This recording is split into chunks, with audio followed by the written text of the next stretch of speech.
estudantes do terceiro ano, tudo bem com vocês? Eu sou a professora Genoveva Alves e esta é mais uma aula de História que ficará aí disponível no repositório para que você acesse sempre que quiser. Sejam muito bem-vindos e para essa aula quem nos acompanha, professora Joyce. Bem-vinda, Pro! Muito bem-vindos, estudantes do terceiro ano. Essa é mais uma aula gravada que fica disponível no repositório do aplicativo do Centro de Mídias. Isso mesmo, vamos também cumprimentar aqui o Andrei, que está conosco, nosso intérprete de Libras. Seja muito bem-vindo e muito obrigada aí por fazer com que essa aula chegue a mais estudantes, alcance aí mais pessoas, não é? Vamos pedir ao oráculo para colocar na tela o título da nossa aula. Olha só, Patrimônios Históricos Culturais. Se você procurar lá no repositório, temos também outras aulas com essa mesma temática dos patrimônios históricos, ok? Cá estamos nós, Pro Genô, Pro Joyce. E as habilidades desta aula, Pro? F03HI04A, pesquisar e identificar os patrimônios históricos e culturais de sua cidade ou região e discutir as razões culturais, sociais e políticas para que assim sejam considerados. EF03HI04B, reconhecer a importância da preservação dos patrimônios históricos para conservar a identidade histórica do município. Muito bem, o objetivo desta aula é identificar patrimônios históricos e culturais e reconhecer a importância da preservação desses patrimônios para a conservação da identidade histórica da referida região. Muito bem, então, sem mais delongas, vamos para a nossa conversa inicial. Será que os nossos estudantes já pararam para pensar um pouquinho sobre patrimônio? O que é patrimônio? Patrimônio é tudo aquilo que pertence a uma região. E o que mais, Pro? É a herança do passado e que o povo cria hoje, sendo nossa obrigação preservar, transmitir e deixar todo esse legado às gerações vindouras. Então podemos dizer que patrimônio é uma herança aí, não é que uma herança do passado, que o povo cria hoje, é algo que é passado de geração em geração, que ficou aí para gerações vindouras e que é nosso dever aí preservar, não é, Pro? Precisamos manter esses patrimônios, preservar, conservar e inclusive passar aí também como se diz? Passar para as gerações vindouras, para os nossos filhos e netos, enfim, para as novas gerações. Mas olha, nós temos aqui algumas imagens que os estudantes já até observaram essa imagem numa aula anterior. Nós temos aí um mapa mundi e mostram alguns monumentos que foram temas também estudados aqui em outras aulas. Nós temos aí a Ponte do Rio São Francisco, a Torre Eiffel, Estátua da Liberdade. Que mais, Pro? Nós temos aí também o Taj Mahal. Muralha da China. As muralhas da China, as pirâmides do Egito. Olha quantas coisas interessantes, monumentos, que alguns deles aí, se não sua maioria, acabaram virando patrimônios, não é? Mas vamos entender um pouquinho mais a respeito disso. Ao lado, nós temos aí uma arte rupestre da pré-história, na caverna de Chauvet, na França. Essa pintura, vou pedir para o oráculo aproximar um pouquinho, ela foi considerada aí patrimônio mundial. Olha só, é algo que pertence a uma região, não somente a uma região, mas a questão da arte aí, que está sendo preservada para gerações vindouras, não é? Um grande legado, Pro. Deixa eu perguntar aqui para o oráculo, nós teremos um vídeo nesta aula, oráculo? Ok, então não teremos o vídeo aqui, vamos deixar aí para uma outra aula, mas olha só, nós temos aqui algumas outras informações, Pro, vamos dar sequência. Nós sabemos que dentro dos patrimônios, existe aí uma subdivisão, tem patrimônio material, imaterial, cultural, natural, olha só, quantos patrimônios? E de acordo com a classificação da Unesco, o patrimônio material é composto por quê, Pro Joyce? Por grupos de edifícios ou sítios que tenham valor universal, excepcional do ponto de vista histórico, estético, arqueológico, científico, etnológico ou antropológico. Isso mesmo. E olha só, eu vou destacar aqui também que incluem diversas obras, não é? Como, por exemplo, obras de arquitetura, escultura e pinturas monumentais, ou de caráter arqueológico, e ainda obras isoladas ou conjugadas do homem e da natureza. Nós podemos ver aí alguns patrimônios históricos, não é? Patrimônio cultural material. Olha só a arquitetura dessas imagens que aparecem aí. Temos também, nessa imagem do meio, nós temos ali algumas imagens de escultura também, não é? Então, tudo isso faz parte aí do patrimônio cultural material reconhecido pela Unesco. Muito bacana, né? Se o oráculo puder aproximar cada uma das imagens, olha só, que é a cidade de Ouro Preto, né, lá em Minas Gerais. Tá, ok. Olha só, muito, muito bonito mesmo aí. Todas essas imagens são de patrimônio cultural material, mas eu vou pedir justamente o vídeo ali da Unesco, o oráculo vai colocar para nós e vamos ver aí um pouquinho mais a respeito de patrimônio.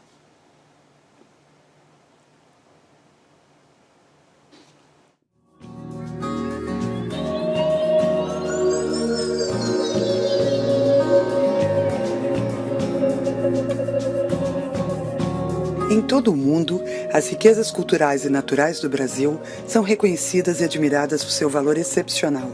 A diversidade das expressões culturais e a nossa biodiversidade compõem um mosaico singular, presente de norte a sul do país.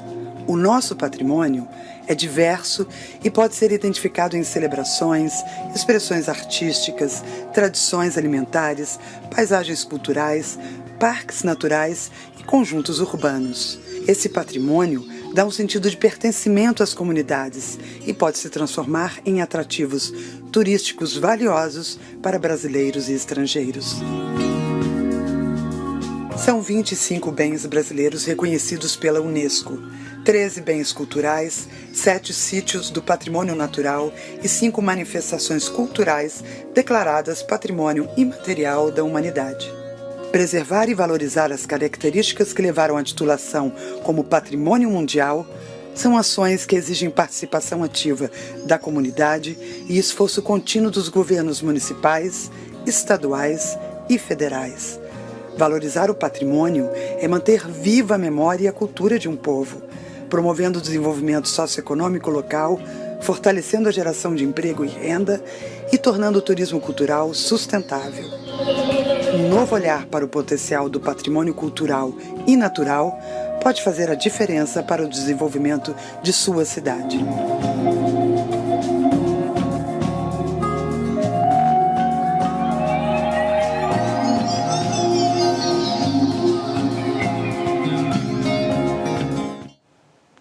Que bacana. Então, valorizar aí o patrimônio cultural é manter viva tanto a história quanto a cultura de um determinado povo. E essa é a nossa responsabilidade, né, Pro? Isso mesmo. Então, vamos lá para mais um tipo de patrimônio. Já vimos aí o material, aquele que nós podemos ver e pegar também, não é apalpar ali como as grandes arquiteturas, esculturas, dentre outras. E tem também o patrimônio cultural imaterial. Esse não dá para a gente apalpar, pegar mesmo, Não. né, Pro? Ele contempla os saberes, práticas, representações, expressões, conhecimentos e técnicas com os instrumentos, objetos, artefatos e lugares culturais que lhes são associados, que as comunidades, os grupos e, em alguns casos, os indivíduos reconhecem como parte integrante de seu patrimônio cultural. Uma das formas de proteção dessa porção imaterial da herança cultural é a Convenção para a Salvaguarda do Patrimônio Cultural Imaterial, adotada pela Unesco em 2003. Muito bem, eu vou aqui destacar também, Pro, olha só. Então, temos aí objetos, artefatos, lugares culturais que lhes são associados, não é? São expressões, conhecimentos e técnicas. alguns saberes e práticas também, algumas representações, como podemos ver nas imagens abaixo. Vou pedir para o oráculo colocar bem de pertinho, olha, naquela primeira imagem ali, nós temos dois rapazes aí, e só pelos instrumentos que eles estão segurando, nós já sabemos que se trata aí da capoeira, não é, Pro? Sim, então, e o patrimônio imaterial tem essa característica. Por mais que o instrumento em si, que no caso é o berimbau, ele permeie aí, se for para um museu e fique por anos e anos, e todas as gerações vão conhecer esse instrumento, a pessoa que toca o instrumento, a arte da capoeira como dança, como luta, como manifestação religiosa, isso daí não é um patrimônio que pode ser guardado, né? A não ser por vídeos, claro, mas as pessoas que praticam isso, elas têm que exercer o poder delas de transmitir para as próximas gerações, para esse tipo de patrimônio não morrer. Assim mesmo como a figura ao lado, que é a dança, o frevo, que é muito característico aí de uma determinada região do Brasil, né, professor? Região Nordeste, lá Pernambuco é a capital do frevo, Olinda. Então, ela representa uma festa, representa uma manifestação artística, representa toda uma região, e aí o jeito de dançar, o guarda-chuvinha, a roupa, tem toda uma expressão artística que vem de muitos anos, né?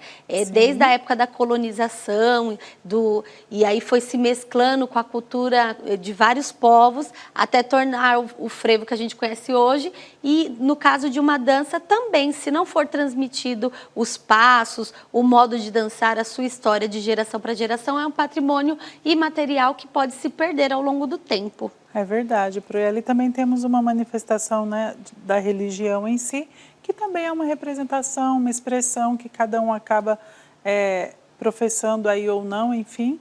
Sim. Mas é também uma cultura, faz parte da cultura imaterial do nosso povo, não é, Pro? Sim, porque quando a gente fala de cultura, ela abrange vários tipos de manifestações. E as manifestações religiosas também são patrimônios culturais que fazem parte de determinadas regiões, de determinadas localidades que acabam se integrando. Não tem como você falar de Bahia sem falar da igreja lá, que todo mundo vai, pendura fitinha, tudo. Então, por mais que não seja um católico, tem todo um patrimônio cultural de você ir lá visitar, conhecer a tradição da cidade com muito respeito do que você está turistando lá. Então, quando você vai nesses locais e vê esse tipo de crença, esse tipo de tradição, com muito respeito, você está exercendo aí, né, a cultura e transmitindo e conhecendo. Então, é muito importante. E é um patrimônio que não pode se perder, né? Que é muito fácil de se perder se não for transmitido de geração em geração.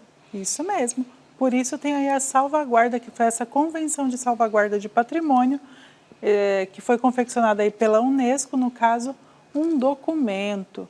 Mas olha só, aqui na região sudeste também nós temos aí diversas cidades que parecem até museus a céu aberto, né, como Iguape, Ouro Preto, Rio de Janeiro. Mas o nosso tempo já está chegando ao fim. Vamos deixar aí a sugestão de que vocês continuem pesquisando sobre esse tema.